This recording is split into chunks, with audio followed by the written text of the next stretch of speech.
I absolutely love working with epoxy. It is one of my favorite types of woodworking projects, and if you start working with epoxy, you'll find out very quickly it is addicting. However, over the years, I've made many mistakes when it comes to working with epoxy that have caused me a lot of time, many headaches, and even a lot of money.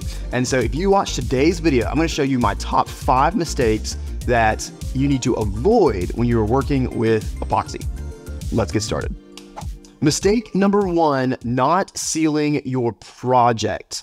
Now, this is probably the biggest mistake that you can make when it comes to working with an epoxy project. If the mold that you are pouring epoxy into has a leak, or even worse, if you don't have a mold at all, your epoxy is going to leak everywhere. And if you aren't careful, you can have epoxy. If you pour something like overnight and then leave, you can come back the next morning and find cured epoxy on your floors, on your workbench. It can make a huge mess. Not to mention, epoxy is pretty expensive. And so it's not only a huge mess that takes a long time to clean up, it's a huge waste of money. So what is the solution? First, and this is hugely important, and I've made this mistake multiple times, you need to have a flat, level surface when you are pouring your epoxy. If you have a perfectly flat slab that you're pouring your epoxy into and your mold has a slight bow, that epoxy will leak out into that slight bow. So make sure before you even set your mold on your workbench that the workbench is flat and level. I cannot emphasize that enough. Secondly, make sure you have a good mold when it comes to pouring your epoxy projects into.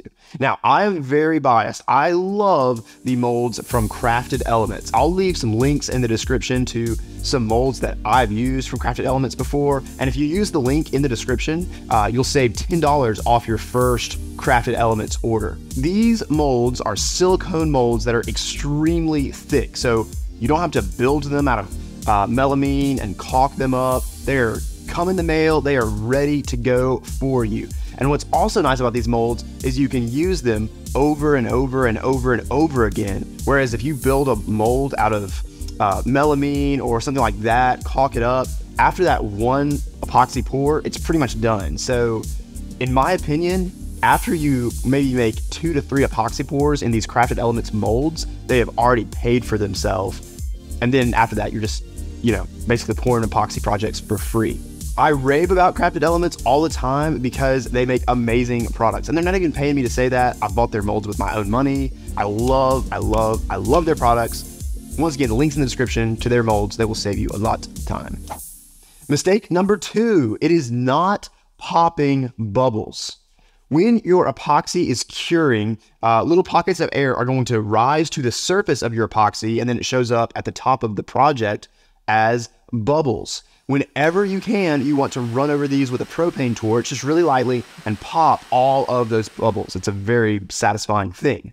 I just use a simple propane torch for this. I picked it up off Amazon. The link to that propane torch is in the description. It's a super helpful tool to have if you're going to be working with epoxy.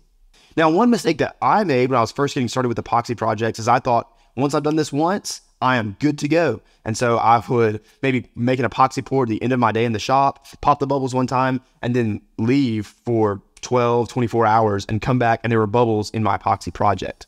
What you want to do, especially with epoxies that take a longer time to cure, you want to come back every maybe 2 hours, maybe even more often at first, and make sure there's no more bubbles that have popped up. And then if there have been, pop those bubbles with your propane torch again. One time I made an epoxy project where I poured a bunch of pea gravel in between 2 slabs, then poured epoxy over it. If you're ever filling your epoxy pour with something like rocks or bullet casings or coffee beans or whatever, there's going to be even more bubbles that pop up. So just watch out for that. Pop your bubbles, come back every few hours, pop the bubbles again, because they'll come back otherwise. Mistake number 3, not picking the right epoxy. When I first started working with epoxy, I bought one epoxy kit and thought, awesome, this is the epoxy I can use for any type of project, from filling little tiny holes in a piece of wood to pouring a 4-inch thick river table. And the truth is that is absolutely not true. There are tons of types of epoxy, and you need to make sure that you buy the type of epoxy that is specifically designed for the project you are doing. I know this sounds like common sense, but epoxy, it's expensive. I mean, some kits can cost $200 for like a 1 gallon kit of epoxy. Trust me, I've been tempted to say, I know the max pour on this is 1 inch, but I'm just gonna use it for this 2-inch pour. Please do not do that, because if you don't use the right type of epoxy, your epoxy is not going to cure correctly. There are tabletop epoxies. There are epoxies for 1-inch pours. There's epoxies for 3-inch pours. And usually it tells you kind of right on the carton what that epoxy is designed for. So just make sure you get the right epoxy, buy your epoxy with a certain project or type of project in mind. For epoxy, I personally love Total Boat. Now, I have a link once again in the description where if you use the link in the description, you can save some money on your Total Boat purchase. But I want you to know that before Total Boat ever supported the channel, I paid full price for their products and absolutely loved them. I've used their Fathom thick set epoxy. I've used everything from like that to even their CA glues. They make tons of great products. So I'll leave a few links in the description to some common epoxies that you might need if you're doing like a river table or an epoxy serving tray or things like that. But make sure you pick the right type of epoxy. One quick tip, if you have, let's say, epoxy that's meant for a 1-inch pour and you want to do a 3-inch thick coffee table, you can make that in 3 different pours. So essentially you could take that 1-inch epoxy, pour a 1-inch layer, let that cure, then pour another 1-inch layer, let that cure, then pour a final 1-inch layer and let that cure. So you have the final thickness of 3 inches. That can absolutely work. It just takes a lot more time. And even those types of epoxies can take a few days to cure. So at that point, you're looking at maybe a week to 10 days for that entire epoxy pour. It can totally work, and you can even make it look pretty clear. But that's a tip that I have used in the past, and it's worked great for me. Hey, before we go on to mistake number 4, if this video has been helpful for you, I just ask 2 things. First, hit the like button, and then secondly, hit the subscribe button. We are always talking about epoxy projects, woodworking projects, how to make money woodworking. So if that interests you, I'd love to have you around. And I think a lot of you would love to subscribe, you just kind of forget. So here's your reminder, hit the subscribe button, and it would really mean the world to me. Okay, epoxy mistake number 4, let's get into it. The 4th mistake that I made pretty consistently when I was first getting started working with epoxy is I did not mix my epoxy thoroughly. This might seem like an obvious thing, but you need to make sure that your epoxy is mixed extremely thoroughly. In case you don't know, most epoxies are what's called 2-part epoxies. So you have the actual resin, which is what we all think about when we think about epoxy. And then you have part B, which is a hardener. And when you combine these two, a chemical reaction takes place to take this liquid plastic, essentially, and then turn it into a solid plastic. And it takes the form of whatever you're pouring it into. If you don't mix the hardener and the resin completely, then you might have parts of your project that don't get in contact with any of the hardener. And so those parts of the epoxy project can stay gummy, and you'll even find that a week after you've poured that epoxy in, if you like put your finger on it, it sticks and it's gummy. And if you try to run it through the planer, it's gonna mess up your planer knives, and it just turns into a huge mess. All of this because, we just didn't take an extra 5 minutes to really make sure, be triply sure that that epoxy was mixed thoroughly. Total Boat has a really, really cool stir stick that you can attach to your drill if you're mixing up large portions of epoxy. For example, if you're going to get ready to do a coffee table river pour.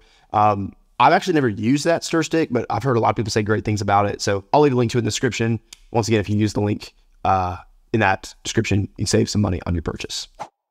While we're talking about mixing up your epoxy, this is where I like to tell people about adding color. Now, the dye that I like to use anytime I'm adding color to my epoxy projects is black diamond pigments. It's a powder pigment, not a liquid pigment, which I like because when you add a liquid to those, part A and part B of the epoxy, sometimes it can change the chemical reaction that takes place a little bit, and it just doesn't cure quite right. So I like this powder pigment much, much better.